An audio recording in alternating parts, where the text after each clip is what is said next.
अस्सलाम वालेकुम। कस्तूरी परफ्यूम के साथ शकील अहमद एक दफ़ा फिर आपके साथ है जी। गालिब ने क्या खूब कहा था कि देखें क्या गुज़रे है कतरे पे गोहर होने तक।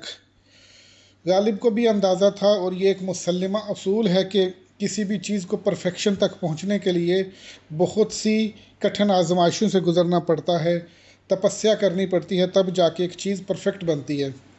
130 साल पहले बनी एसएमडी अयूब एंड एमडी याकूब की ये कंपनी इन कठिन आजमाइशों से, इन तपस्याओं से गुज़रते गुज़रते क्वालिटी की उन बुलंदियों तक पहुंच चुकी है कि आज फ्रेंच परफ्यूमरी के जो बेताज बादशाह हैं वो भी इनके इंग्रेडिएंट्स यूज़ करके अपनी नए आने वाली परफ्यूम्स को लॉन्च करते हैं।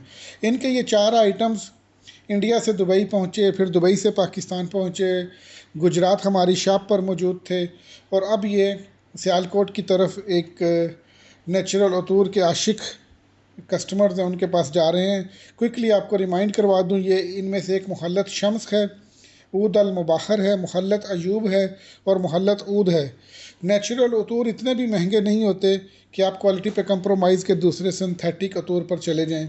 ये पूरा ऑर्डर तकरीबन 20,000 में आपकी दहलीज पर पहुंच सकता है। 4 खूबसूरत आइटम्स जो कि पूरा साल आपको महकाते रहेंगे। बहुत बहुत शुक्रिया। Thank you very much.